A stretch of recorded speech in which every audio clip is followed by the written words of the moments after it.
अच्छा जी, सबसे पहले हम लोग पॉइंट वाइज चलेंगे, ठीक है जी। हमारे 3 पॉइंट्स हैं आज, ठीक है जी। एक-एक करके सबको कवर करेंगे। पहला पॉइंट हमारा वही पिछला पॉइंट जो हम लोग पीछे से छोड़ते आए हुए हैं कि सोर्सिंग के दौरान हमने सप्लायर को कॉन्टैक्ट कैसे करना है। हम लोग किस तरह सप्लायर को कॉन्टैक्ट करेंगे, कहाँ कॉन्टैक्ट करेंगे, कौन सी वेबसाइट होगी सप्लायर की, ये सारी चीज़ें हम लोग देख लेंगे। ये कल की प्रोडक्ट ही है जो हम लोगों ने निकाल के रखी थी। आज हमने, अगर आप लोगों को याद हो कि कल हमने इसके सप्लायर को ज़ोबर वालों को कॉन्टैक्ट किया था, लेकिन हमने वहाँ पे मैसेज वगैरह नहीं किया था। तो आज हम देखेंगे कि अगर हमने इनको कॉन्टैक्ट करना है, तो हम किस तरह इनको कॉन्टैक्ट करेंगे। ज़ोबर स्टोर है बेसिकली, इन्होंने आप लोगों को समझ लेना चाहिए कि जब ब्रांड नेम की जगह और विजिट वाले ऑप्शन की जगह स्टोर आ जाएगा, तो वो चीज एक या तो बहुत बड़े पीएल इन्वेस्टर को शो कराएगी। वो चीज या तो किसी बहुत बड़े पीएल इन्वेस्टर को शो कराएगी, या मोस्ट लाइकली आउट ऑफ 190% किसी बड़े होलसेल सप्लायर को शो कराएगी जिसकी बहुत बड़े लेवल पे अपनी मैन्युफैक्चरिंग है, ठीक है जी। तो जोबर का हमने देखा कि जोबर को हम यहाँ से पिक कर लेते हैं। हमें जोबर की प्रोडक्ट पसंद आई और अब हम चाहते हैं कि अब हम जोबर वालों से कांटेक्ट करें। हमने अपने क्लाइंट को जोबर वालों की प्रोडक्ट दिखाई, उनको इसका क्राइटेरिया, इसकी सेल्स वगैरह पसंद आई है। और अब हम आगे नेक्स्ट स्टेप की तरफ, कि अब हम चाह रहे हैं कि अब हम इस प्रोडक्ट के ऊपर अपना बिजनेस स्टार्ट कर दें, ठीक है जी। हम लोग एक स्टेप फर्दर आगे में, हम लोग एनालिसिस वगैरह, हंटिंग वगैरह से अब आगे में है। तो अब हमारा जो स्टेप है वो ये है कि अब हम चाह रहे हैं कि हम लोग अब इसके ऊपर अपना लिस्टिंग क्रिएट करके V2 करके इसके ऊपर बिजनेस स्टार्ट करें। तो उसके लिए जो सबसे इंपॉर्टेंट चीज है वो क्या है, एक तो जो इंपॉर्टेंट चीज है वो ये है जोबर वालों से अप्रूवल लेना। सबसे इंपॉर्टेंट चीज है जोबर वालों से अप्रूवल लेना। उसके लिए हमने क्या करना है, उसके लिए हम लोग एक तो या तो ये करें कि हम लोग अमेजोन के ऊपर से ही जोबर वालों को कांटेक्ट कर लें, उनको मैसेज कर लें। लेकिन वो कोई अच्छी चीज नहीं है, वो कोई अच्छी चीज नहीं है, प्रेफरेबल नहीं है, ज्यादा रिकमेंड नहीं है। आपने प्रोफेशनलिज्म के साथ चलना है। अगर किसी बंदे ने होलसेल के लिए एक वेबसाइट रखी है, तो आप सारी होलसेल की इंक्वायरी उसे उस वेबसाइट के थ्रू करो, ना कि उसके डिफरेंट प्लेटफॉर्म्स के ऊपर से, ठीक है जी। तो प्रोफेशनलिज्म को हमेशा आप लोगों ने जहन में रखना है। उसकी वेबसाइट पे आ गए। अब उसकी वेबसाइट पे मैंने आपको लास्ट टाइम बताया था कि अगर तो किसी वेबसाइट पे दो चीजें हों, एक उनका कॉन्टेक्ट नंबर, तो अगर उन्होंने अपनी कॉन्टेक्ट नंबर दिया होता है, तो मोस्ट लाइकली हमें इस चीज का अंदाजा हो जाता है, 20 to 30% अंदाजा हो जाता है कि शायद ये एक होलसेल मैन्युफैक्चरर है। ठीक है जी। सेकंड चीज ये है कि अगर उन्होंने अपनी वेबसाइट के ऊपर होलसेल लिखा होता है, अगर उन्होंने अपनी वेबसाइट के ऊपर होलसेल लिखा होता है, तब हमें 110% इस चीज का अंदाजा हो जाता है कि जी वाकई में ये एक होलसेल सप्लायर है। इसकी जो वेबसाइट है वो एक होलसेल वेबसाइट है, और ये यहाँ पे बैठा ही इसलिए है कि लोग इसको कांटेक्ट करें और इससे होलसेल की इंक्वायरी करवाएं। अगर ये ना चाहता तो ये यहाँ पे ये ऑप्शन ऐड ना करता, ठीक है जी। तो इसकी होलसेल वाली ऑप्शन के अंदर आ जाए, क्योंकि हमने तो होलसेल करना है। होलसेल के अंदर आके देखें जी, अब ये क्या कहता है आपको, कहता है कि आप होलसेल फॉर्म में, ये मेरा, ठीक है जी, आप होलसेल इंक्वायरी करना चाह रहे हैं, या तो आप होलसेल इंक्वायरी में या तो आप मेरे से इन्वेंट्री लेना चाह रहे हैं। क्या मतलब, मोस्ट प्रोबेबली या तो आप एक ऐसे सप्लायर हैं जो ऑलरेडी मेरी लिस्टिंग्स के ऊपर बैठे हुए हैं और अब मेरे से महीने बाद मेरे से यहाँ पे इन्वेंट्री लेने आए हैं। लेकिन यहाँ दूसरी कंडीशन क्या है कि या तो आप कोई नए सप्लायर हैं, ठीक है जी, नए सेलर हैं, और अमेजोन पे नया नया बिजनेस करना चाह रहे हैं। तो आपको मेरी प्रोडक्ट्स पसंद आई हैं और आप मेरे ऊपर मेरे से कांटेक्ट करना चाह रहे हैं ताकि आप इन्वेंट्री ले सकें, अप्रूवल ले सकें और मेरी लिस्टिंग के ऊपर मीटू कर सकें। तो यहाँ पे आप लोगों ने अपना बिजनेस नेम, अगर तो आप लोगों का ब्रांड है तो ब्रांड नेम बताएं। ब्रांड नेम रजिस्टर्ड है, कोशिश करनी है कि यहाँ पे आपका जो सप्लायर है, जो जिसके नाम के ऊपर वो ब्रांड नेम रजिस्टर्ड है, मतलब मैंने अगर अपने नेम पे ब्रांड नेम, अपना ओनर मैं हूँ उस ब्रांड नेम का, तो यहाँ पे ओनर का नेम आएगा, ना कि एज अ वीए का। हाँ, इसमें अगर एक चीज ये है कि आप लोग अगर तो प्रोडक्ट हंटिंग के बाद उसकी ब्रांड अप्रूवल भी खुद ही करवा रहे हो, अगर आप लोग खुद ही प्रोडक्ट हंटिंग के बाद उसकी ब्रांड अप्रूवल करवा रहे हो तो आप लोग यहाँ पे एज अ वी अपना नाम रख सकते हैं। लेकिन अगर ब्रांड की रिक्वायरमेंट हुई कि यहाँ पे जो बंदे हमसे कांटेक्ट करें उनके पास रजिस्टर्ड ब्रांड वगैरह होना चाहिए, तो शायद हमारे लिए मुश्किल हो जाए एज अ वीए। तब हमें किसी क्लाइंट की जरूरत होगी उससे कांटेक्ट करने के लिए, तो यहाँ पे हम लोग फिर उसका नेम पुट करेंगे, उनका फोन नंबर, अगर यूएसए का है तो यूएसए का फोन नंबर, यूके का है तो यूके का फोन नंबर, उनकी ईमेल जिसके ऊपर उन्होंने अपने ब्रांड नेम को रजिस्टर कराया हुआ है, जिसके ऊपर उन्होंने होस्टिंग परचेज की हुई है, ठीक है जी, वो वाली ईमेल। रीजन क्या है आपकी कि क्यों आप उनके उनसे कांटेक्ट करना चाह रहे हैं। तो हमारा जो डिज़ाइन है अभी तो होलसेल इंक्वायरी है कि हम लोग आपसे अलाउ करवाना चाह रहे हैं हमें कि आप हमें अलाउ करें अपनी लिस्टिंग्स के ऊपर बिजनेस करना। आप भी बिजनेस करेंगे, हम भी बिजनेस करेंगे, तो ये अभी अभी अभी अभी हम इनिशियल चीज़ों में है, ठीक है जी। सब्जेक्ट क्या है? सब्जेक्ट ऑब्वियसली हमारा जो सब्जेक्ट है वो होलसेल इंक्वायरी ही है, ठीक है जी। तो सब्जेक्ट में आप लोग या तो उसको बता दें कि ब्रांड इंक्वायरी, ठीक है जी, लिस्टिंग इंक्वायरी या होलसेल इंक्वायरी। तो मैं बेसिकली रेफर ये करता हूँ कि आप सब्जेक्ट में, क्योंकि सब्जेक्ट मेन आपका पोर्शन होता है जो हेडिंग कह लें आप, तो हमारा जो सब्जेक्ट है वो होलसेल इंक्वायरी ही है, ठीक है जी। अब यहाँ पे जो आपने मैसेज टाइप करना है ना वो इम्पोर्टेंट चीज़ है, ठीक है जी। अब मोस्टली लोग ये सोच रहे होंगे कि बहुत बड़ा ब्रांड है तो शायद हमें बहुत ज़्यादा क्या नाम है प्रोफेशनलिज्म के साथ यहाँ पे लंबे लंबे पैराग्राफ लिखने की ज़रूरत है। स्टार्टिंग हमने योर सिंसियरली से करना है और एंड पे जाके thank you very much signature करके ले जी हमारा लेटर बन गया प्रिंसिपल को। नहीं, ये काम नहीं करना हमने, ठीक है जी। बहुत मतलब टू द पॉइंट हमने रहना है। इनको यहाँ पे आप बता सकते हैं, ठीक है जी, कि मेरा नाम ये है, आपके क्लाइंट का नेम जिसके ऊपर ब्रांड रजिस्टर्ड हुआ है वो ये है, ठीक है जी। और ये ब्रांड नेम है हमारा, ये ब्रांड नेम रजिस्टर्ड है हमारा, ठीक है जी।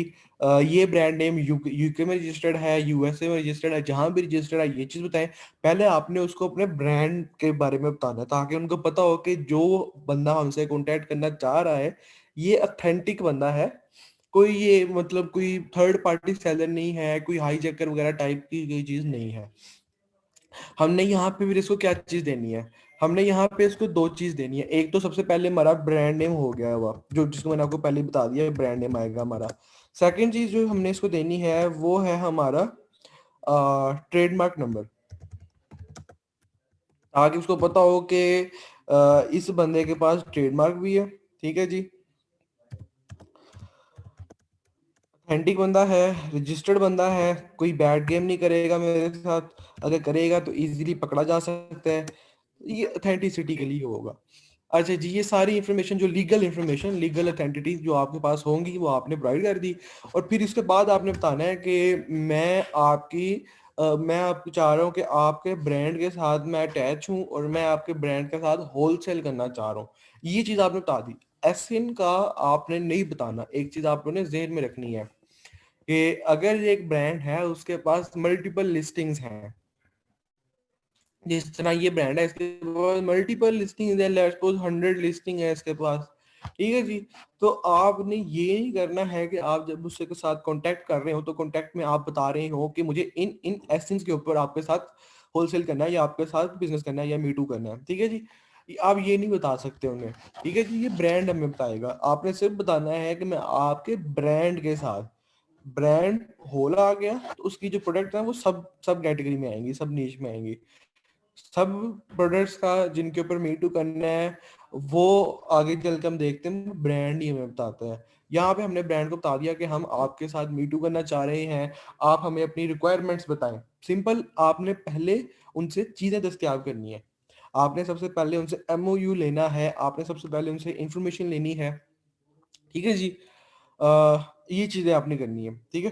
तो आपने क्या किया, आपने आखिर में जाके उनसे यही क्या नाम है, सबसे पहले ग्रीटिंग्स वगैरह से स्टार्ट किया आपने। आपने अपने ब्रांड के बारे में थोड़ा बहुत बताया।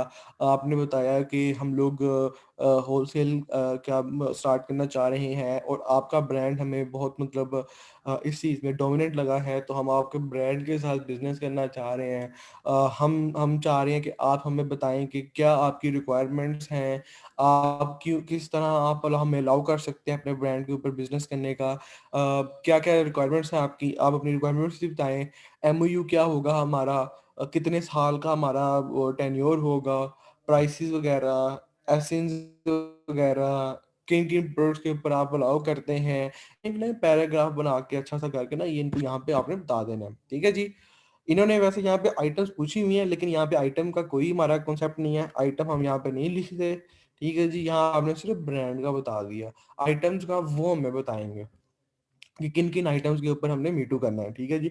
ये मोस्टली ये होता है, मोस्टली क्या होता ही ये है कि जब हम लोग कॉन्टैक्ट करते हैं ना, मैंने अब देखें यहाँ पे सारा जो मैंने आपको मैसेज बताया कि एमओयू वगैरह दें मुझे, मैंने ये होलसेल स्टार्ट करना है, ये इस तरह की सारी चीज़ें लिख के मैंने जब उनके साथ कॉन्टैक्ट करना है, तो जो हमें इनकी वापस ईमेल रिसीव होगी ना उनकी तरफ से, वो ये होगी बेसिकली, या तो वो अगर तो इनको मेरी ऑथेंटिसिटी लेवल के ऊपर यकीन आ गया हुआ, तो ये सीधा फिर टाइम नहीं ज़ाया करेंगे, ना मेरा टाइम ज़ाया करेंगे, ना अपना टाइम ज़ाया करेंगे। ये सीधा मुझे ना मेरा ब्रांड एसेंस वगैरह है, इसकी सारी इन्फॉर्मेशन माँगेंगे मेरे से ट्रेडमार्क नंबर माँग लेंगे, मेरे से उसकी उसकी उसके डॉक्यूमेंट माँग लेंगे। ट्रेडमार्क नंबर, ब्रांड रजिस्ट्री के मेरे से डॉक्यूमेंट्स माँग लेंगे। कॉपीज़ वगैरह दें आप, कॉपीज़ जमा करवाएँ, ठीक है जी? अपने अकाउंट की डिटेल्स की जो कॉपी है, जो रजिस्ट्रेशन है उसकी जमा करवाएँ, ठीक है? तो ये चीज़ें आपने जमा करानी होती है उनकी रिक्वायरमेंट के तौर पर, जो उन्होंने बयानिया के तौर पर रखनी होती हैं जस्ट फॉर देयर सेफ्टी। तो ये चीज़ें आपने इनको प्रोवाइड कर देनी है, ठीक है? और फिर उसके उसके बाद ये आपको सीधा भेजते हैं ईमेल एक एक्सेल शीट की। अब वो एक्सेल शीट बहुत सारे वीएस का आप कह लें कि ख्वाब भी होता है कि उनको ब्रांड की तरफ से एक्सेल शीट मिल जाए। एक्सेल शीट में जब वो एक्सेल शीट तब भी देते हैं जब वो अप्रूवल दे देते हैं ब्रांड को कि ठीक है जी, हमने आपके डॉक्यूमेंट को गो थ्रू किया है, आपके डॉक्यूमेंट हमारे पास सब सेफ है, ठीक है जी। तो अब हम आपको अलाउ करते हैं कि आप हमारी प्रोडक्ट्स के ऊपर जाके मीटू स्टार्ट कर दें। ये पकड़े एक्सेल शीट, और इस एक्सेल शीट के मुताबिक आपने करना है, इस एक्सेल शीट से ना ऊपर जाना है ना नीचे जाना है। अब उस एक्सेल शीट में होता क्या है बेसिकली, तो जो एक्सेल शीट होती है उधर बेसिकली हमारे पास एसेंस होते हैं कि वो ब्रांड हमें कौन-कौन से के ऊपर करना या होलसेल करना। के साथ क्या होता है, उसके साथ हर एसेंस के लिए प्राइस लिमिट होती है।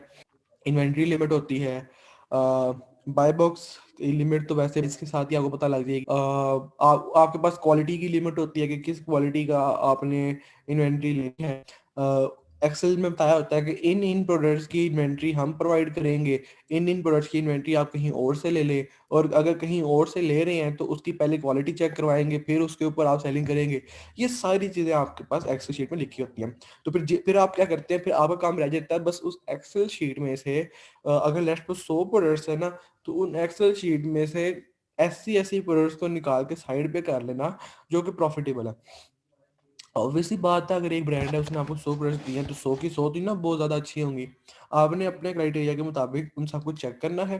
ये लास्ट टाइम आपका चेकअप होगा, रिसर्च होगी बेसिकली अप्रूव्ड और हंटेड प्रोडक्ट्स की, ठीक है जी। एक तो वो होता है ना कि हम लोग प्रोडक्ट हंट की, उसी टाइम उसका हमने क्या नाम है डाटा भी चेक किया, उसी टाइम उसकी रिसर्च करके हमने ठीक है जी प्रोडक्ट अप्रूव है, अब हम इसको सेलिंग पे लेके आते हैं। लेकिन यहाँ पे क्या है, यहाँ पे हम लोग प्रोडक्ट की इंक्वायरी जो है, प्रोडक्ट की जो डाटा रिसर्च है वो 2 दफ़ा करते हैं। एक दफ़ा हम कब करते हैं? एक दफ़ा हम करते हैं जब हमने अ, उसके ब्रांड को अप्लाई करना होता है, उसके ब्रांड को अप्रोच करना होता है। सेकंड टाइम हम जो ब्रांड हमें प्रोडक्ट्स देता है अपनी, उनमें से फिर हम लोग देखते हैं कि हमारे लिए कौन-सी प्रोडक्ट ठीक है, हमारे लिए कौन-सी प्रोडक्ट ठीक नहीं है। तो वो एक एक्सेल की शीट होती है, याद रखिएगा कि एक एक्सेल की शीट होती है। अगर कोई आपसे पूछेगा तो आपको पता होना चाहिए कि ब्रांड जो होता है वो हमें एक्सेल की शीट में प्रोडक्ट प्रोवाइड करता है। उस एक्सेल की शीट में प्राइस रेंज वगैरह सारी प्रोडक्ट से रिलेटेड इन्फॉर्मेशन हमें दी होती है। तो उस एक्सेल की शीट में से लेट्स सपोज जितनी भी प्रोडक्ट हैं, लेट्स सपोज 10 प्रॉफिटेबल प्रोडक्ट आपको नजर आई हैं, तो उन 10 को आपने लदा कर लिया, बाकी 90 को आपने वहीं पर रहने दिया। और उन 10 के ऊपर अब आपने क्या किया है, उन 10 के ऊपर सबसे पहले मैं आपको एक पूरा वे बता रहा हूँ, ठीक है जी। तो ये गौर से सुनिएगा। आपने अब क्या किया, अब क्योंकि हमें ना वो होता ये है कि हमें ना पता नहीं होता कि हमारा नेक्स्ट स्टेप क्या है। तो मैं आपको पूरा होलसेल का स्टेप्स बता रहा हूँ, उनकी हम देख लेते हैं फिर क्या एक्सप्लेनेशन है। तो हमारे पास 10 प्रोडक्ट्स आ गई प्रॉफिटेबल उस शीट के अंदर से। अब हमारा नेक्स्ट स्टेप क्या है कि हम मीटू करेंगे, नहीं, नेक्स्ट स्टेप है हमारा इन्वेंट्री मंगवाना। क्योंकि मैंने आपको थोड़ी देर पहले उसने लिस्टिंग शीट में ये भी बताया होगा कि किन प्रोडक्ट्स की इन्वेंट्री मैं प्रोवाइड करूंगा, किन की भी इन्वेंट्री मैं प्रोवाइड नहीं करूंगा, ठीक है जी। तो आपने किया, आपने उन 10 प्रोडक्ट्स की सबसे पहले अब इन्वेंट्री लेनी है, ठीक है जी। अगर तो वो क्या नाम है ब्रांड ही प्रोवाइड करेगा तो फिर ब्रांड को ऑर्डर प्लेस कर दें, ब्रांड के ऊपर जाएं, यहाँ पे आप दोबारा जाएं ब्रांड की साइट के ऊपर, और इस दफा वेबसाइट के ऊपर जाके हमने क्या सिलेक्ट करना है, इस दफा वेबसाइट के ऊपर जाके हमने सिलेक्ट करना था वो ऑर्डर्स जो हमारे पास ऑर्डर प्लेस करने वाली ऑर्डर इंक्वायरी, ये होलसेल ऑर्डर, ये अब हमने प्लेस करना है, ठीक है। ये नीचे बताना है कि ये देगी, हमने अभी थोड़ी देर पहले कुछ दिनों पहले आपसे अप्रूवल लिया है और अब हम चाह रहे हैं कि हम इन इन एसेंस की, अब हम चाह रहे हैं कि अब हम लिस्टिंग्स की इन्वेंट्री आपसे ऑर्डर करवाएं, ठीक है जी। ये अब यहाँ पे आपने क्या बताना है, अब आपने एसेन बताया, उसके आगे उसकी क्वालिटी, उसके आगे उसकी क्वांटिटी बता दी कि इस एसेन के इतने यूनिट चाहिए, इस एसेन के इतने यूनिट चाहिए, इसके इतने यूनिट चाहिए एंड एक्सेट्रा। तो नंबर ऑफ यूनिट आ गया आपने, यहाँ पे भी एसएन बता दिए, उधर भी एसएन बता दिए, उनकी क्वांटिटी भी बता दी, सबमिट करवाया। ब्रांड ने अगले दिन आपको ईमेल कर देनी है, जी ठीक है जी हम आपकी इन्वेंट्री तैयार करना स्टार्ट कर देते हैं, 7 दिन के अंदर या 6 दिन के अंदर आपकी सारे एसएन की इन्वेंट्री रेडी हो जाएगी। तो उस टाइम आप पिक कर लीजिएगा, या आप अगर हाँ, या कुछ ब्रांड होती है जो आपको सोर्सिंग भी प्रोवाइड कर देते हैं या कोरियर की सर्विसेज भी प्रोवाइड कर देते हैं। तो अगर तो कोरियर की सर्विस प्रोवाइड कर रहे हैं तो वो इन्वेंट्री तैयार करके आपके प्राइवेट वेयर हाउस में या अमेजोन के वेयर हाउस में भिजवा देंगे। अगर वो नहीं करवा रहे तो वो इन्वेंट्री तैयार करके आपको बता देंगे, आप फिर किसी कोरियर कंपनी के थ्रू वहां से इन्वेंट्री उठवाएंगे और या तो अपने हाउस में रखवा लेंगे या अपने अमेजोन के वेयर हाउस में रखवा के उसकी सीधी सेलिंग स्टार्ट करेंगे। ये होगा हमारा प्रोसीजर। और फिर उसके बाद हमारी वो बैटल स्टार्ट होती है बाय बॉक्स की, प्राइस वगैरह की, वो अमेजोन के ऊपर जाके स्टार्ट होती है। फिर उसमें भी हमें recommendations के ऊपर और एमओयू के ऊपर वर्किंग करनी पड़ती है। जो हमने एमओयू साइन किया है कि इस प्राइस से अबव नहीं जाएंगे, इस प्राइस से मिनिमम नहीं जाएंगे, उसी के बीच में रहते हुए हम सब लोगों ने, मतलब अगर एक लिस्टिंग है उसमें 5 लोग हैं तो ब्रांड ने पांचों लोगों को एक ही लिमिट बताई प्राइस की। उसने ये नहीं कहा होना कि एक ब्रांड है वो अगर 1000 यूनिट ले रहा है तो उसको कह दे कि ठीक है जी आप 10 से लेकर 7 तक की प्राइस टारगेट कर लें, मिनिमम प्राइस टारगेट कर लें। और अगर कोई बंदा है वो 100 यूनिट ले रहा है तो उसको ब्रांड कह दे कि ठीक है जी आप 15 से लेकर 13 तक की प्राइस टारगेट कर दें। नहीं, ऐसा नहीं होता, प्राइस सबको सेम ही बताता है वो।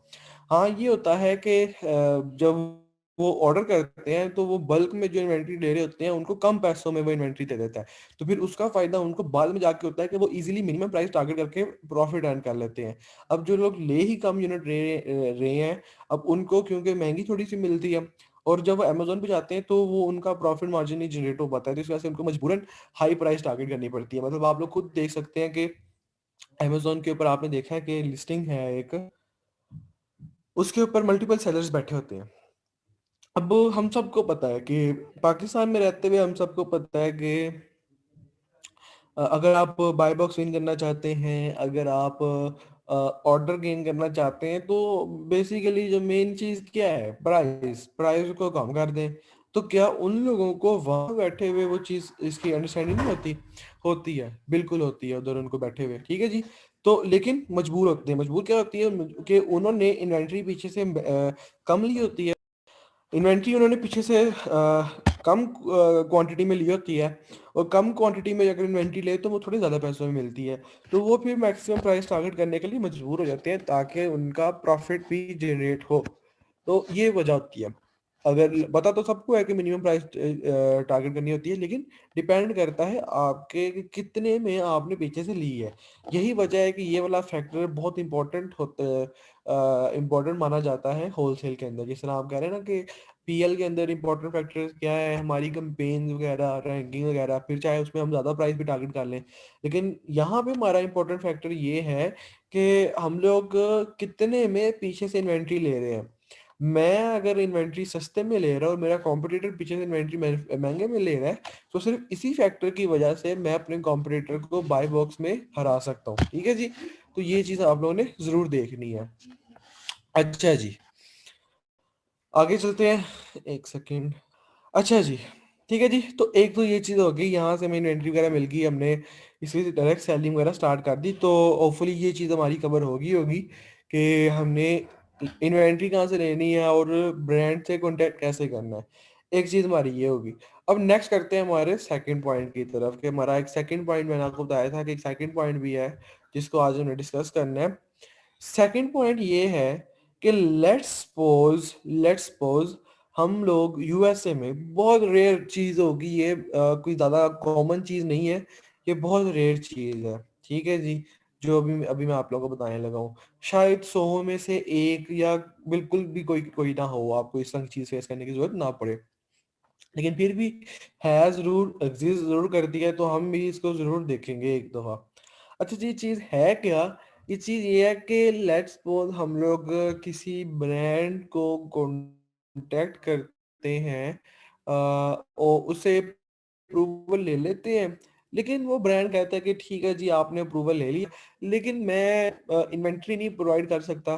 ठीक है जी, मैं सिर्फ चाह रहा हूँ कि मेरी लिस्टिंग्स के ऊपर होलसेल हो, लेकिन मैं इन्वेंट्री नहीं प्रोवाइड कर सकता। ठीक है जी, आपको इन्वेंट्री खुद ही जनरेट करनी पड़ेगी, खुद ही किसी सप्लायर से लेनी पड़ेगी, लेकिन मेरी तरफ से इन्वेंट्री के ऊपर से माजरत है। तो उस केस में अब हमने क्या करना है, हम लोग कहाँ से इन्वेंट्री परचेज कर सकते हैं, ये क्या प्रोसीजर होगा हमारा, कोई वेबसाइट है ऐसी? अब हम चाइना तो जान नहीं सकते, चाइना तो हम जाने से रहे, चाइना चले गए तो फिर तो वही बात होगी ना, पीएल करने लगे हुए हैं हम लोग। ठीक है जी, तो अब उसकी कंडीशन वगैरह क्या है उस केस में? उस केस में ये है कि लेट्स सपोज अगर हमारा क्लाइंट, हमारा जो ब्रांड है जिसकी लिस्टिंग के ऊपर हमने मी टू करना है, वो इनकार कर देता है हमें, मैं क्या नाम है, इन्वेंट्री के लिहाज से। अब सबसे पहले तो ये वेरीफाई करनी है कि प्रोडक्ट हमारी किस तरह की है, कि अगर तो हमारी प्रोडक्ट एक ऐसी प्रोडक्ट है जिसका डायरेक्ट कनेक्शन ब्रांड के साथ है, जिसका डायरेक्ट कनेक्शन ब्रांड के साथ है। लेट्स सपोज एप्पल की प्रोडक्ट्स का उनका डायरेक्ट कनेक्शन आईफोन वालों के साथ है।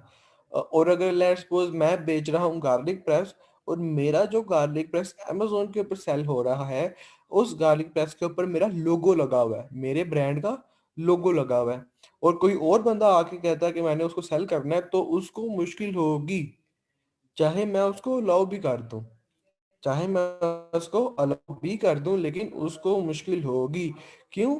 क्योंकि एक ऐसी एंट्री का को आप परचेज करना जिसके ऊपर किसी ब्रांड का लोगो वगैरह हो, वो मुश्किल हो जाता काम। ठीक है जी, तो सबसे पहले तो मैंने वेरीफाई करना है कि मेरी जो प्रोडक्ट हो जिसके लिए मैं अप्रूवल चाह रहा हूँ, उसके उसके ऊपर ब्रांड के लोगो वगैरह ना लगे हो, प्रोडक्ट के ऊपर, प्रोडक्ट के ऊपर लोगो वगैरह ना लगे हो। अब ये एक ऐसी चीज है पैकेजिंग इसकी, कि लोग इसको निगलेक्ट कर देते हैं, ये एक ऐसी चीज है कि लोग इसको निगलेक्ट कर देते हैं। तो अगर तो ये ब्रांड जोबर वाला मुझे कहते हैं कि ठीक है जी, आप हमारी लिस्टिंग के ऊपर मी टू कर सकते हैं, लेकिन इन्वेंट्री नहीं हम आपको प्रोवाइड कर सकते, तो फिर मैंने सबसे पहले क्या चीज वेरीफाई करनी है कि ये प्रोडक्ट जो है ना, इसके ऊपर ये जोबर वालों का लोगो ना लगा हो, जो कि नहीं लगा हुआ, बेस्ट चीज होगी ये। हाँ, पैकेजिंग के ऊपर लगा हुआ है, लेकिन कोई इशू नहीं, मैं पैकेजिंग बनवा इसी तरह की लूंगा, लेकिन यहाँ पे जो लोगो लगा हुआ है इसको मैं हटवा दूंगा। ठीक है जी, तो ये होगी मेरी इवैल्यूएशन जो मैं इस सिनेरियो में करूंगा। तो फिर अच्छा, अब मैंने ये एक चीज वेरीफाई कर ली, तो अब मैंने कहाँ जाना है? अब मैं लोकल मार्केट, अब मुझे क्या पता लोकल मार्केट में कौन कौन सा होलसेल सप्लायर बैठा हुआ है, ये हैंगर्स का जो इस तरह के हैंगर्स सेल कर रहे हैं। ठीक है जी, मुझे नहीं अभी इस चीज का पता है, तो मैंने अब कहाँ से मैं अब उन सेलर्स को निकालूंगा, उनको देखूंगा और उनसे इन्वेंट्री मंगवाऊंगा?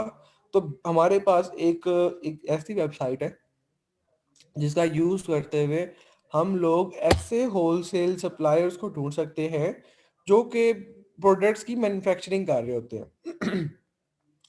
अगर मैन्युफैक्चरिंग होती है ना, वो जब खुद मैन्युफैक्चर कर रहे हो ना, तो वो इस तरह की प्रोडक्ट बिल्कुल बना सकते हैं। अगर हम लोग किसी ऐसे होलसेल सप्लायर से कांटेक्ट कर लें जिसकी मैन्युफैक्चरिंग अपनी हो, लेट्स सपोज मेरी नीश है वो हैंगर्स की, मैं किसी ऐसे होलसेल मैन्युफैक्चरर से कांटेक्ट कर लूं जो कि हैंगर्स को मैन्युफैक्चर कर रहा हो, चाहे इस तरह के ना कर रहा हो लेकिन हैंगर्स को कर रहा हो, तो वो इस तरह के हैंगर्स की मैन्युफैक्चरिंग कर सकता है मेरे कहने पे, जो कि कस्टमाइज होगी। चाहे वो थोड़े पैसे ज़्यादा ले लेगा लेकिन कर देगा वो मुझे। तो वो वेबसाइट कौन सी है? ऐसी हमें वो होलसेल सप्लायर कहाँ मिल सकते हैं? तो उस वेबसाइट का नाम है हमारे पास सेल हो। सेल हो एक ऐसी वेबसाइट है जिसके ऊपर हमें मल्टीपल होलसेल सप्लायर्स वगैरह मिल सकते हैं। हर वो प्रोडक्ट जो अमेजोन के ऊपर सेल हो रही है, उसका होलसेल सप्लायर ढूंढना हो तो सिंपल हमारे पास सेल हो बेस्ट ऑप्शन है। ठीक है जी, बेस्ट ऑप्शन है, अथेंटिक ऑप्शन है, वेरीफाइड ऑप्शन है, स्कैम नहीं होता। ठीक है जी, वेरीफाई कर सकते हैं हम सेलर को, सेलर हमें वेरीफाई कर सकता है। ये सारी चीज़ें होती हैं। सेल हो पे आके आप अपना सबसे पहले तो अकाउंट क्रिएट करेंगे। ठीक है जी, कर लें। पेड नहीं है, ये फ्री है। अकाउंट क्रिएट कर लें इसके ऊपर। ठीक है जी, अकाउंट क्रिएट करने के बाद आपने नीश, जिस तरह आप देखते हैं ना कि अमेजोन के ऊपर आप नीश सेलेक्ट करते थे, सबसे पहले आप होम की नीश के अंदर आए, फिर आप उसके बाद सब नीश में आएंगे, ऑर्गेनाइजर की नीश में। इसी तरह सेल होम में आप अकाउंट क्रिएट करेंगे ना, तो उसके बाद आप नीश सेलेक्ट करेंगे। आप लेट्स सपोज ऑर्गेनाइजर्स की नीश सेलेक्ट करते हैं, ऑर्गेनाइजर्स की नीश में आपको हैंगर्स नजर आ जाएंगे। तो देख लें कि कौन सा आपका जो हैंगर्स का सप्लायर है, होंगे जितने भी सप्लायर नजर आएंगे ना वो सारे होलसेल सप्लायर होंगे। ठीक है जी, जितने भी आपको सप्लायर नजर आएंगे उसके बाद नीश में आने के बाद वो सारे क्या होंगे, वो सारे होलसेल सप्लायर होंगे। तो उनको देख लें। वो अच्छा, और यहाँ पे लेकिन एक रिस्ट्रिक्शन है।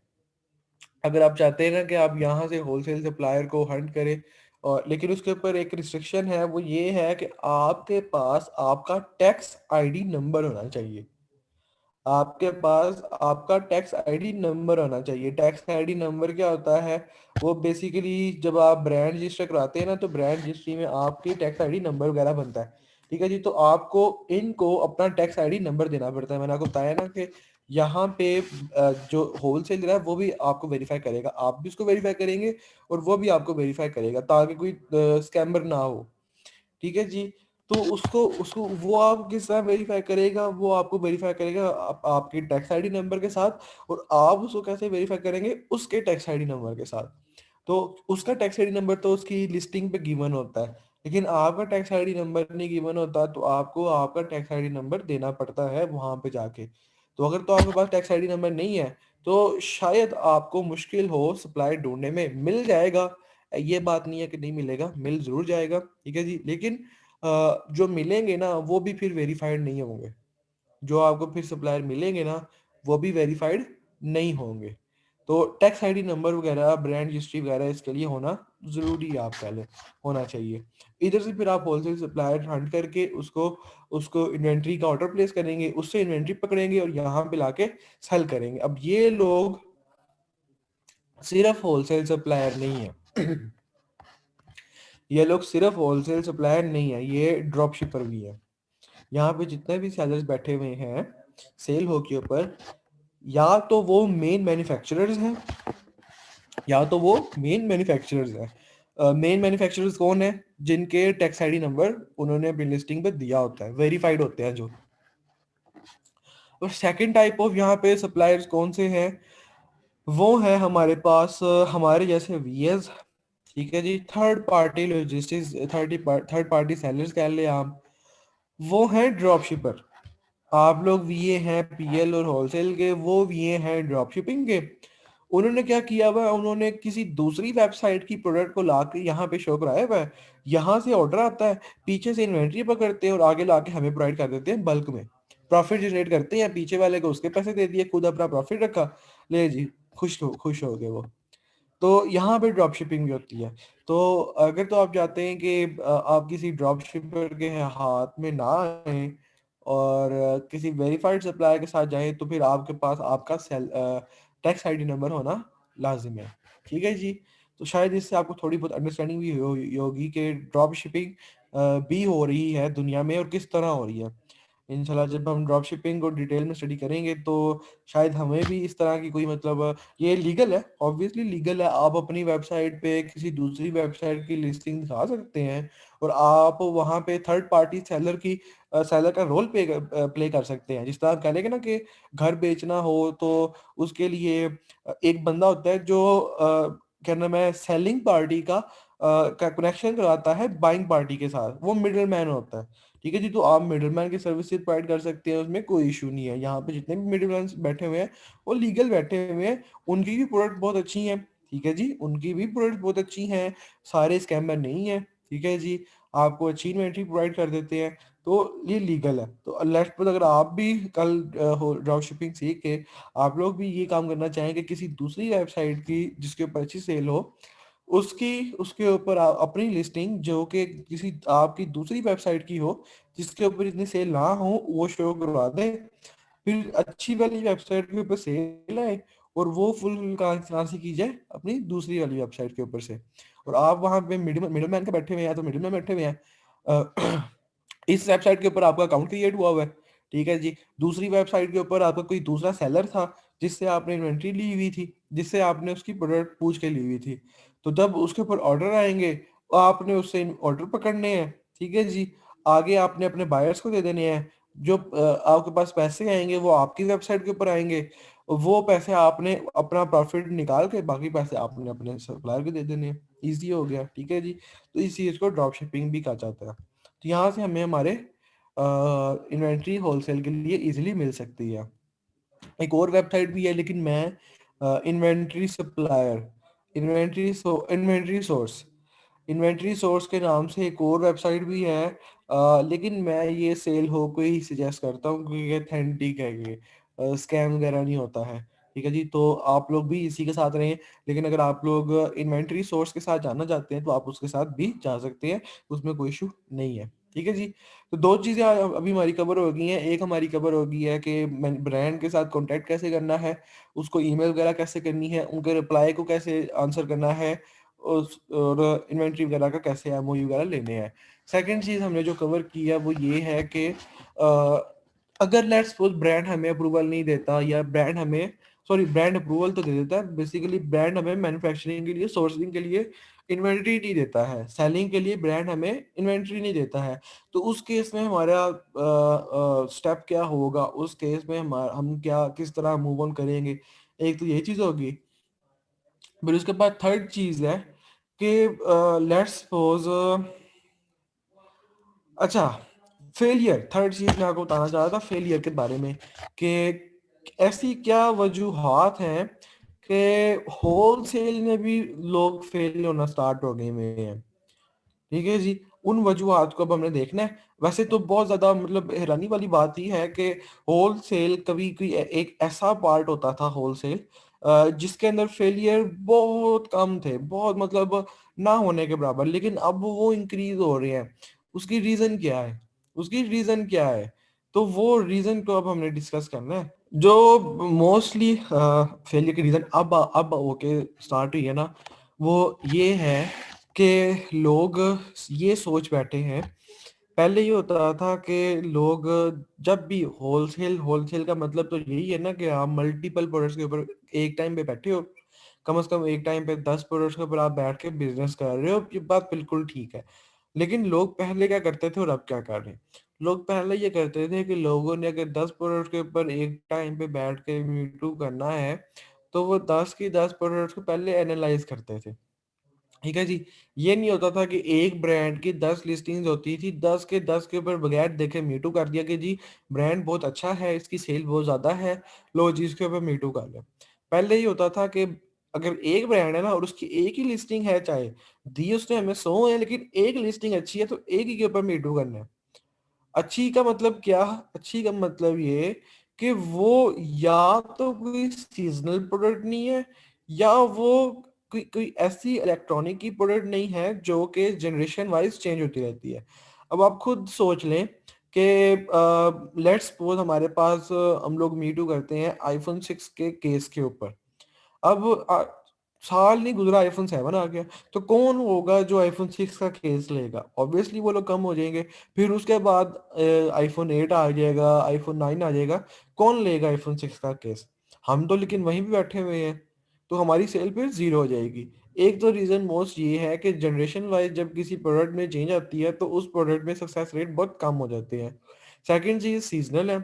थर्ड चीज ये है कि उस प्रोडक्ट के ऊपर हम लोग जब मीटू कर रहे होते हैं तो हम ये चीज नहीं देखते हैं कि क्या उस प्रोडक्ट के ऊपर हमारा प्रॉफिट जनरेट हो भी रहा है या नहीं हो रहा। प्रॉफिट जनरेट हो भी रहा है या नहीं हो रहा। हम लोग ये कहते हैं कि हम लोग प्रॉफिट जनरेट नहीं करवाते, ठीक है जी, और हम लोग सिर्फ सेल को देखते हुए हम लोग उसके ऊपर जाके बैठ जाते हैं। और एट द एंड हमें रिजल्ट क्या मिलता है? एट द एंड हमें रिजल्ट मिलता है कि हम लोग लॉस पे चले जाते हैं और हमारी जो लॉन्च होती है वो बेकार हो जाती है। तो आप लोगों ने ये गलती नहीं करनी। आप लोगों ने कभी भी कोई ऐसी प्रोडक्ट के ऊपर आपने नहीं जाना जो कि या तो क्लॉथिंग रिलेटेड हो, क्योंकि मतलब आज कोई फैशन है, कल कोई और फैशन होगा, उसके बाद कोई और फैशन आ जाएगा। तो आप क्या करेंगे? बार बार यही नए नए फैशन वाली प्रोडक्ट्स लाते रहेंगे? नहीं। हमारे पास एक तो इतनी इन्वेस्टमेंट नहीं होती, और हमें सेलर भी इतना अलाउ नहीं करते कि आप अगर एक ही लिस्टिंग पे आए तो हर लिस्टिंग के ऊपर हम आपको अलाउ करें, ऐसा नहीं होता है। सेकंड चीज, इलेक्ट्रॉनिक्स की ऐसी प्रोडक्ट्स जिनके ऊपर जनरेशन वाइज चेंजेस आती रहती हैं, उनके ऊपर बिल्कुल भी नहीं जाना, क्योंकि उनके ऊपर जाने से हमारे बहुत ज़्यादा फेलियर है। थर्ड चीज़ क्या है? थर्ड चीज़ ये है फेलियर का वजह ये थी कि पहले क्या होता था, पहले हम लोग प्रोडक्ट्स को जब हंट करते थे तो हम लोग कम अज़ कम, मैंने आप लोगों को इस दफ़ा भी बताया कि जब भी आप लोग प्रोडक्ट हंट करें होलसेल के लिए तो कम अज़ कम उसका प्रीवियस 3 से 4 मंथ का डाटा ज़रूर चेक करें। सजेस्टेड ये है, क्योंकि सीजनल प्रोडक्ट्स भी होती हैं काफ़ी, तो सजेस्टेड ये है आप लोग 6 से 7 महीने का चेक करें, ताकि वो सीजन भी निकल के वो नया सीजन भी ऐड हो और उसके अंदर भी अगर सेल एग्जिस्ट कर रही है तब बेस्ट है। लोग अब क्या करते हैं, लोग सिर्फ लास्ट मंथ का चेक करके लोग उसके ऊपर लॉन्च कर देते हैं। अब हमारे पास एक कॉन्सेप्ट है सी वेव का कॉन्सेप्ट। सी वेव का कॉन्सेप्ट ये कहता है कि सीजनल सीजनैलिटी की तरफ आ जाता है वो, कि लेट्स वो लेदर जैकेट्स हैं। अब लेदर जैकेट्स कब बिकती हैं? मोस्टली ये सर्दियों में। अब डिपेंड करता है हम किस मार्केट में बेच रहे हैं। अगर तो यूएसए वगैरह में बेच रहे हैं तो ठीक है, 12 में से तकरीबन कोई 7 या 8 महीने उसका ट्रेंड रहता है। लेकिन 4 से 5 महीने ऐसे होते हैं जो कि बिल्कुल उधर इनका ट्रेंड नहीं होता है, ठीक है। अब वही चीज़ हम लोग लेट्स को यूके में बेच रहे हैं। यूके में ट्रेंड इस चीज़ का थोड़ा और कम होता है, क्योंकि यूके में जो सर्दियों का टाइम होता है वो यूएसए से कम होता है, तो इसका मतलब है हमारी प्रोडक्ट की सेल का टाइम भी कम हो गया। और उस कंडीशन में भी क्या है कि जब ट्रेंड आया, कंपटीशन स्टार्ट किया बाय बॉक्स के अंदर, जब बाय बॉक्स विन कर लिया तो सेल ही खत्म होगी। जब हमने बाय बॉक्स विन कर लिया तब सेल ही खत्म होगी। ले जी, बहुत अच्छी बात है जी, अब हम लोग जीरो पे बैठे हुए हैं। तो ये है रीजंस के फेलियर बहुत ज्यादा हो रही हैं। हम लोग लास्ट मंथ का डाटा नहीं चेक करते हैं, हम लोग सिर्फ एक मंथ का डाटा देख के कहते हैं ये बहुत अच्छी प्रोडक्ट है। उसको कम से कम लास्ट 6 से 7 मंथ के लिए देखें, उसका डाटा देखें। एक ऐसा कीवर्ड अगर एक प्रोडक्ट का आपको नजर आ रहा है जिसके ऊपर सिर्फ 1 या 2 मंथ ही बहुत हाई सर्च वॉल्यूम रहा है, 50-60 थाउजेंड के करीब रहा है, लेकिन मोस्टली जो उसका सर्च वॉल्यूम है वो एग्जिस्ट कर रहा है नियरली इक्वल टू 10,000, 12,000, इससे करीब का आ रहा है। तो मतलब है कि वो एक सीजनल प्रोडक्ट है और उसके ऊपर जाना एक बहुत बड़ा रिस्की काम है, और हम लोग ये करी जा रहे हैं। पाकिस्तानी वीएस इस चीज में बहुत ज्यादा इन है, और उनकी ये है कि आप वो मेहनत नहीं कर रहे हैं। मतलब एक ब्रांड से अप्रूवल लेना बहुत मुश्किल चीज़ होती है। वो कहते हैं कि एक ब्रांड से अगर हमें 20 प्रोडक्ट मिल रही हैं तो क्यों हम उनको ज़ाया करें, हम क्यों नहीं 20 की 20 प्रोडक्ट्स को अवेल कर सकते। तो लालच में आके 20 की 20 प्रोडक्ट्स के ऊपर मीटू किया। पीछे से इन्वेंट्री भी लेनी है, ये भी ज़रूरी चीज़ है, क्योंकि मीटू किया हुआ है, इन्वेंट्री लेनी पड़ेगी, ब्रांड ब्रांड की रिक्वायरमेंट है ये। इन्वेंट्री लेने में पैसे ज़ाया, प्रोडक्ट सेल नहीं हो रही, प्रोडक्ट का सीजन आउट हो गया है, प्रोडक्ट का आपने डाटा चेक नहीं किया, लो जी इन्वेंट्रीज आया, लॉन्च आया, और इक्का दुक्का प्रोडक्ट चलेगी, बाकी सारी उनकी इन्वेंट्रीज आया। तो ये है फेलियर की वजह, कि ये आजकल फेलियर की वजह चल रही है मोस्ट कॉमन पाकिस्तान के अंदर। हम लोगों ने ये काम नहीं करना, ठीक है जी, हमने इन चीज़ों को अवॉइड करना है। हमने हमेशा ट्रेंडिंग विद कंटिन्यूटी, ट्रेंडिंग हो, ऑब्वियसली बात है, ट्रेंडिंग होने में, अच्छी सेल होने में कोई इशू नहीं है, ज़्यादा सेल होने में भी कोई इशू नहीं है, लेकिन जो एक चीज़ रिक्वायर है वो है कॉन्टिन्यूटी। जितनी कॉन्टिन्यूटी होगी प्रोडक्ट में, उतनी ही प्रोडक्ट की डिमांड और उतनी ही हमारे पास एक्यूरेसी आ जाएगी हमारे लॉन्च के अंदर। ठीक है जी? तो ये चीज़ें हम लोगों ने 2 फैक्टर, ट्रेंडिंग और कॉन्टिन्यूटी को ज़रूर ज़हन में रखना है, प्रोडक्ट हंटिंग और प्रोडक्ट इवैल्यूएशन करते हुए होलसेल के अंदर तो ख़ास तौर पर। ठीक हो गया जी। तो ये थे हमारे आज के 3 पॉइंट जो हम लोगों ने डिस्कस करने थे। सबसे पहले हमारे पास इन्वेंटरी से रिलेटेड और वेबसाइट से रिलेटेड, हमारे सप्लायर का उनको कॉन्टैक्ट करने से रिलेटेड ये सारी इन्फॉर्मेशन थी। सेकंड में हम लोगों ने देखा कि थर्ड पार्टी होलसेल सप्लायर्स कैसे ढूँढे जा सकते हैं। ये चीज़ हम लोगों ने देखी। जो थर्ड चीज़ थी हमारी वो ये थी कि फेलियर की वजह क्या बन रही है। फेलियर में हमने 2 पॉइंट देखे, एक तो सीज़नैलिटी का पॉइंट और एक चीज़ जनरेशन चेंजिंग का पॉइंट। ये चीज़ बहुत कॉमन है होलसेल के अंदर, ठीक है जी। यही वजह है कि मोस्टली जो समझदार होलसेलर्स हैं वो इन प्रोडक्ट्स में जाते ही नहीं है, ठीक है जी। अच्छा, आप लोगों ने गौर किया है कि होलसेलर्स, बहुत सारे होलसेलर्स जो कि जिनका ब्रांड रजिस्टर्ड है, वो गेटेड प्रोडक्ट्स में चले जाते हैं। वो गेटेड प्रोडक्ट्स में चले जाते हैं, क्यों? क्योंकि उनको पता होता है gated products mostly continuous products होती हैं, सेल बहुत ज़्यादा होती है, क्योंकि कुछ ही लोग होते हैं जो बेच रहे होते हैं। गेटेड प्रोडक्ट कुछ ही लोग होते हैं जो बेच रहे होते हैं, कंपटीशन कम होता है, सेल बहुत ज़्यादा होती है, ठीक है जी। और कंटिन्यूटी लेवल के साथ नॉन सीजनलिटी होती है। गेटेड प्रोडक्ट्स में सीजनलिटी का फैक्टर बहुत थोड़ा होता है, कोई एक दो, कोई बहुत ही रेयर प्रोडक्ट्स होंगी जिनके ऊपर होता है, मोस्टली के ऊपर नहीं होता है, ठीक है जी। तो मोस्टली जो होलसेल के जो प्रोफेशनल वीएस है ना, वो इन इसी में जाते हैं। वजह क्या है? क्योंकि देखें, दो दो तीन पॉइंट मैंने आपको बताए हैं, ये है मेन वजह।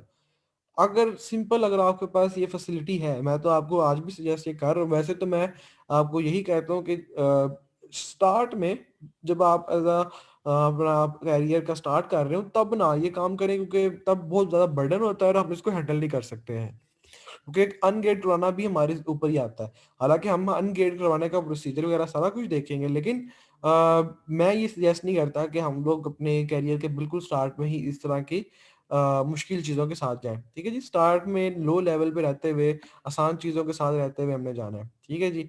तो लेकिन जो प्रोफेशनल हो जाते हैं, जिनको 1.5-2 साल का एक्सपीरियंस होता है, वो गेटेड प्रोडक्ट्स के साथ जाते हैं, उनको नॉट गेट करवा के सेल एंजॉय करते हैं, और उनका बेसिकली उनका बिजनेस फ्लॉप नहीं होता है, उनका मोस्टली उनका कामयाबी होता है होलसेल के अंदर। ये इन्हीं लोगों का होता है, ये जो मोस्टली इलेक्ट्रॉनिक की प्रोडक्ट्स के शौकीन होते हैं, कहते हैं कि नहीं नहीं, इलेक्ट्रॉनिक की प्रोडक्ट में वो सेल है, हालांकि खुद उनको पता होता है कि वंस आईफोन वालों ने, वंस अमेज़न वालों ने, या जिनकी भी इलेक्ट्रॉनिक की आइटम है, उन्होंने कोई नया मॉड्यूल मुतारफ करवाना है, तो वो पिछले वाले की सेल बिल्कुल ही गिर जानी है। और अब लेट्स सपोज आपको पिछले आईफोन 12 पे, आईफोन 12 के केस पे आज आपको 20 यूनिट की सेल आ रही है डेली बेसिस पे। कल उन्होंने आईफोन 13 निकालना है या आईफोन 13 प्रो निकालना है, लो जी, आपकी सेल 20 से कब 5 पे, 4 पे, 2 पे, 1 पे या 0 पे आ जानी है, हमें पता भी नहीं लगना है।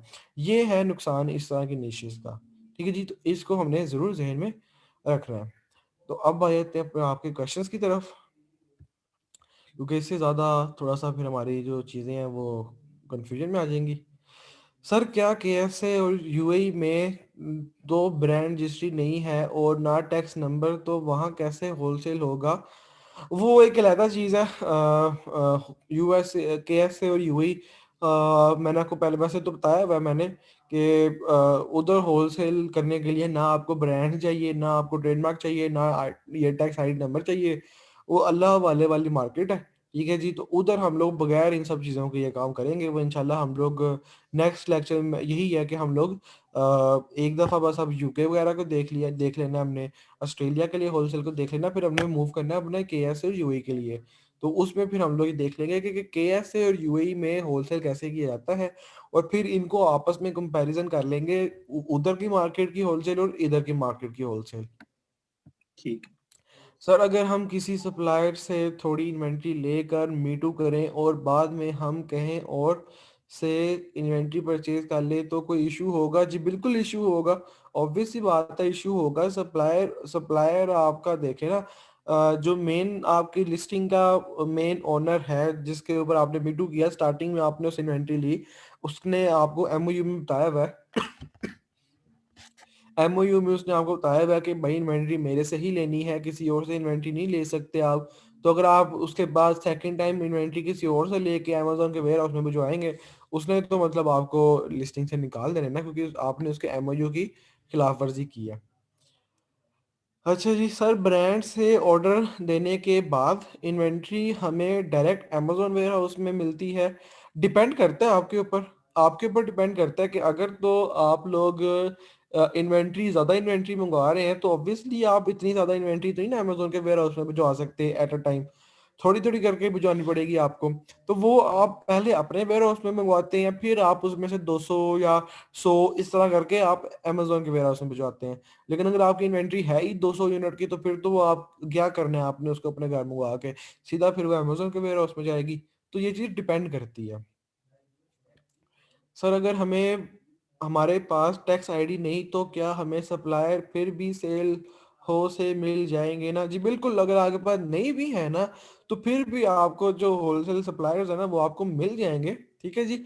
लेकिन अब यहाँ पे होता क्या है, बेसिकली ये होलसेल जो सप्लायर्स होते हैं ना, इनके जो मैन्युफैक्चरर्स होते हैं, ये इनकी अटैचमेंट होती है बहुत बड़े बड़े ब्रांड्स के साथ, इनकी अटैचमेंट होती है बड़े बड़े ब्रांड्स के साथ। तो जो जो वेरीफाइड सप्लायर्स है ना, जो वेरीफाइड मैन्युफैक्चरर्स हैं, अगर आप उनसे कॉन्टैक्ट करते हैं ना और उनसे इन्वेंट्री लेते हैं, तो आपको उनकी वजह से एसेस मिल जाती है बहुत बड़े ब्रांड्स के साथ।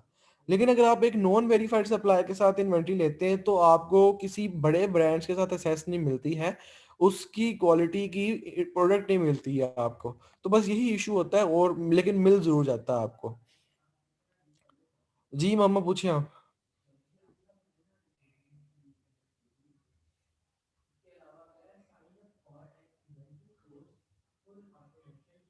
सर मेरा क्वेश्चन था कि ये जो हमने देखी वेबसाइट सेल हो, ये यूएस के होलसेलर्स की ये सारी मार्केट, वो सॉरी वेबसाइट जो है जी यहाँ से हमें बिल्कुल, सारे, ये यूएस के लिए ही है।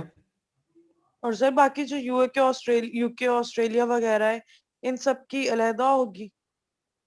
हाँ, उधर उधर और बहुत सारी वेबसाइट्स हैं।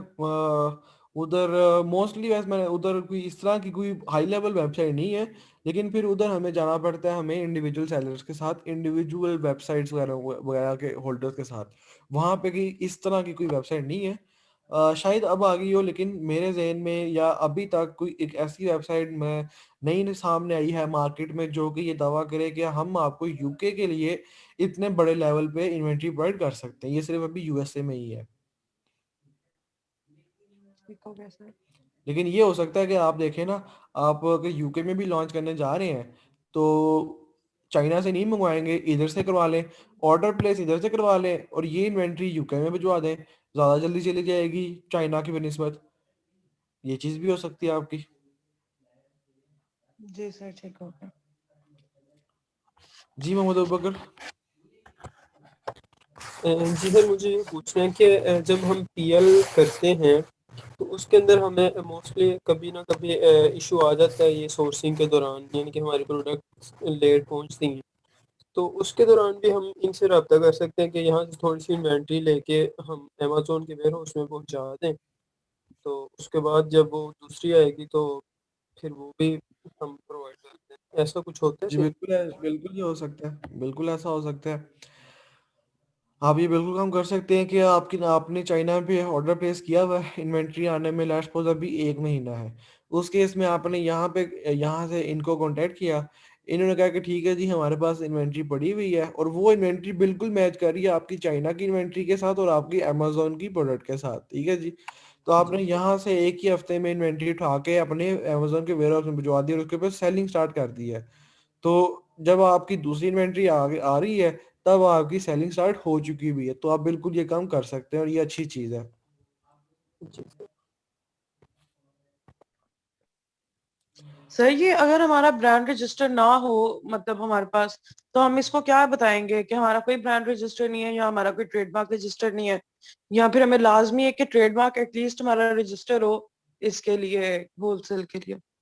नहीं, अगर नहीं है तो बेसिकली जो क्या नाम है, वेरीफाइड सप्लायर्स हैं, वो तो आपको नहीं मिल सकते, उनकी उनकी सेस आपको नहीं मिल सकती। फिर आपको जो मोस्टली ढूंढने पड़ेंगे लोग, वो ऐसे लोग ढूंढने पड़ेंगे जो आगे से आपसे टैक्स आईडी नंबर रिक्वायर ना कर रहे हो। जो नहीं कर रहे, इसका मतलब है वो भी रजिस्टर्ड नहीं है, वो भी थर्ड पार्टी ड्रॉप शिपर्स ही हैं। तो फिर आपको उनसे कांटेक्ट करने की ऑप्शन अवेलेबल होती है फिर भी आपके पास।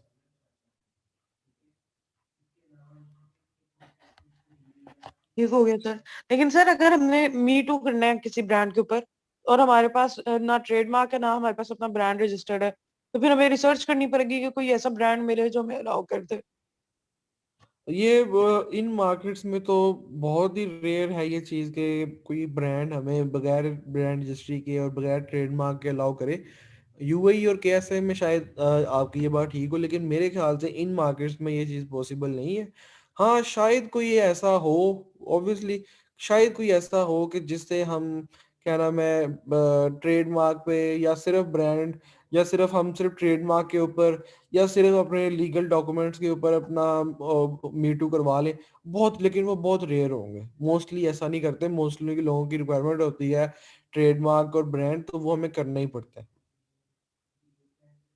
सर अगर हम क्या कहते हैं इसे ये चीज जो है ये सेलर के हाथ में होगी, मतलब जो इसकी मेन लिस्टिंग है ये चीज उसके हाथ में होगी कि वो अगले बंदे को मीटू करने की इजाजत दे रहा है बगैर उसके ब्रांड रजिस्टर और ट्रेडमार्क रजिस्ट्री के। जी बिल्कुल। तो सर अगर वो सेलर खुद ही हो तो फिर तो इसके लिए बहुत इजी हो गया ना। मतलब वो जिस तरह हमने उस दिन डिस्कस किया था कि वो खुद ही मीटू करके अपनी दूसरी लिस्टिंग से खुद ही मीटू कर दे प्राइस हाई करने के लिए। नहीं, मुझे इस चीज़ की समझ नहीं लगी। सर जैसे हमने एक बनाई लिस्टिंग, उसकी हमने जो उसकी टोटल उसकी प्राइस होती है एवरेज, जिसमें बाकी सारी मार्केट बेच रही है वो $10 है, लेकिन हमने उसको $5 करके उसके गिव अवेज करके तो हमने उसको $5 में अपनी लिस्टिंग को रैंक करवा लिया। अब अगर हम लिस्टिंग को पैसे बढ़ाएंगे तो हमारा रैंक गिर जाएगा, इसलिए हम अपनी लिस्टिंग के ऊपर होलसेल करने की इजाजत दे देते हैं। अब कोई एक बंदा आता है, मतलब वो खुद ही हम ही है जो दूसरी लिस्टिंग क्रिएट करके ना तो मीटू कर रहे हैं उसके ऊपर, अपनी लिस्टिंग के ऊपर ही। तो हम खुद ही अपने आप को इजाजत दे दें कि ऐसे ही आ जाओ, मतलब अमेजोन तो नहीं पूछेगा कि क्यों इजाजत दी है, इस तरह ब्रांड कहाँ पे है, ट्रेडमार्क कहाँ पे है। क्योंकि अगर हम दोबारा दूसरी अपनी लिस्टिंग के लिए ट्रेडमार्क और वो करेंगे तो वो भी काम महंगा पड़ेगा हमें। नहीं, ऑब्वियसली आपकी अपनी लिस्टिंग है, आप अपनी लिस्टिंग पे बगैर अमेजोन के अप्रूवल के मीटू कर सकते हैं। लिस्टिंग आपकी है, आपने पहले तो ट्रेडमार्क रजिस्टर करवाया ना उसके ऊपर, तो आपकी अपनी लीगल एंटिटी है, आपकी अपनी अथॉरिटी है। तो आप उसके ऊपर एक दफा छोड़े, आप उसके ऊपर 10 दफा भी मीटू कर सकते हैं, अमेजोन कुछ भी नहीं कह सकता आपको। तो मतलब सर उसको अमेजोन को मतलब पैसे फिर इंक्रीज करने से, मैक्सिमम प्राइस करने से अमेजोन को कोई मसला नहीं होगा। मैक्सिमम प्राइस करने से अमेजोन को क्या मसला होगा? ऑब्वियसली अमेजोन तो खुश होगा कि देखिए मेरी एफबीआई की फीस बढ़ी है, लेकिन उससे फिर आपका जो लिस्टिंग का रैंक है वो डिक्रीज हो जाएगा। सर वो कैसे डिक्रीज होगा? उस दिन हमने यही तो डिस्कस जो किया था प्राइस कि आप इंक्रीज होलसेल कर करने रहे से। हैं, प्राइस आप जी सर। इंक्रीज कर रहे हैं, जिस तरह प्राइस इंक्रीज करते जाते हैं आपकी जो रैंक है वो डिक्रीज होता जाता है। सर होलसेल में भी एक तो मिनिमम हाँ सेलर जी। हमें दो प्राइस देता है ना, मिनिमम और मैक्सिमम। हम मैक्सिमम प्राइस को जी। रखते हैं अगर। हाँ, नहीं अगर वो तो जो लिमिटेड लिमिटेड प्राइस के अंदर आप थोड़ा बहुत इंक्रीज कर रहे हैं ना, तब कोई इतना असर नहीं पड़ेगा। लेकिन अगर आप लिमिटेड प्राइस से एक्सीड कर रहे हैं, तब वो जरूर आपकी लिस्टिंग डी रैंक हो जाएगी। ठीक हो गया। मतलब सर अगर हम अगर इस एग्जांपल को छोड़ भी दें, अगर हमारे पास एक सेलर आया है, मीटू किया उसने, तो वो हमारी प्राइस अगर 5 है तो वो 10 कर देता है फॉर एग्जांपल।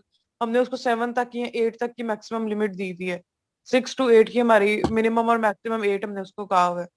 तो इसका मतलब फिर अगर वो 10 रखता है तो हमारी उससे भी कम होगी, रैंकिंग खराब हो जाएगी, तो उसको फौरन रिमूव कर दें फिर हम। बिल्कुल ऑब्वियसली इससे आपकी लिस्टिंग पे तो मेन मेन लिस्टिंग अब आपकी नहीं डिपेंड करता है, मेन लिस्टिंग की प्राइस क्या है आपकी। अगर आपकी मेन लिस्टिंग की प्राइस वही है तो फिर आपको इतना इशू नहीं पड़ेगा। लेकिन अगर वो मेन लिस्टिंग पे आ गया आपकी, और उसने मेन लिस्टिंग पे आके आपके ये मतलब प्राइस को इतना इंक्रीज कर दिया, वह तब पड़ेगा।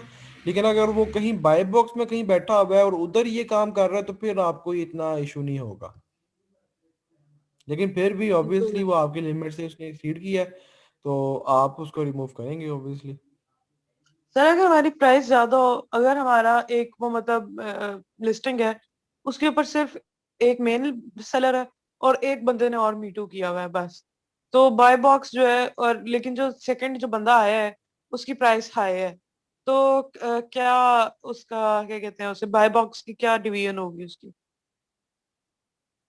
ऑब्वियसली उसके पास कम बाय बॉक्स जाएगा। लेट्स सपोज जो पहले वाला बंदा था उसके पास बाय बॉक्स है, 100% था उसके पास पहले।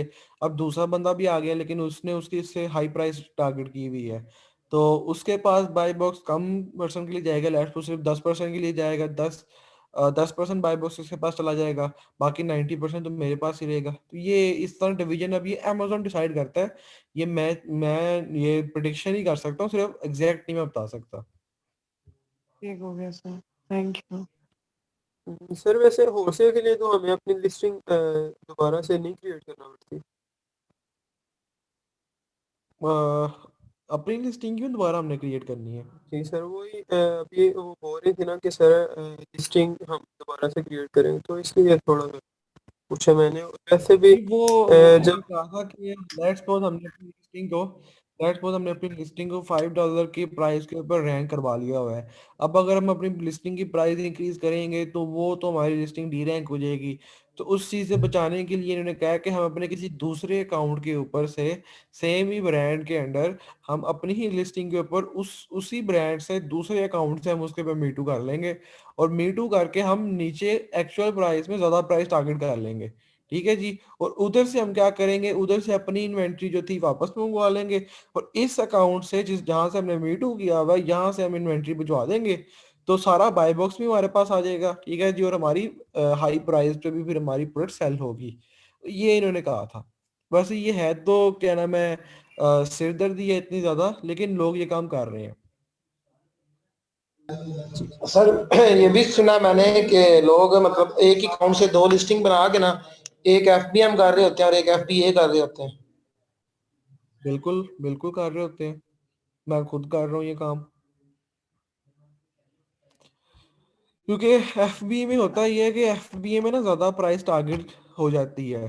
अमेजोन भी इन चीजों को समझता है। एफबीएम के अंदर, सॉरी, एफबीएम के अंदर, क्योंकि कोरियर हमारे खुद के हाथों में होती है, उसकी हैंडलिंग वगैरह हमने खुद करनी होती है, तो हमें ज्यादा प्राइस टारगेट करनी पड़ती है। तो एफबीएम के अंदर हम ज्यादा प्राइस टारगेट करके थोड़ा प्रॉफिट मार्जिन ज्यादा अर्न कर सकते हैं। एफबीए हम इसलिए करते हैं क्योंकि नीश की रिक्वायरमेंट होती है, तो नीश की रिक्वायरमेंट को फुलफिल करने के लिए हमने एफबीए किया होता है। तो लोग ये काम कर रहे हैं, और ऑब्वियसली इससे कुछ लोगों को फायदा हो रहा है, कुछ को नहीं भी हो रहा। डिपेंड करता है आपकी प्रोडक्ट के ऊपर और आपकी क्लाइंट की रिक्वायरमेंट क्या है।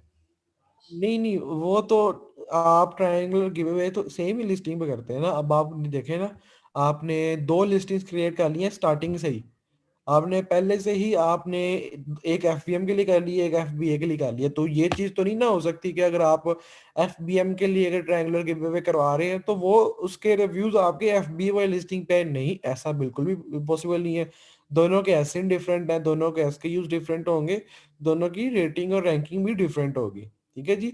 ट्रायंगुलर गिव अवे अगर आपने करवाने हैं तो वो सेम ही लिस्टिंग पे आप करवाएंगे।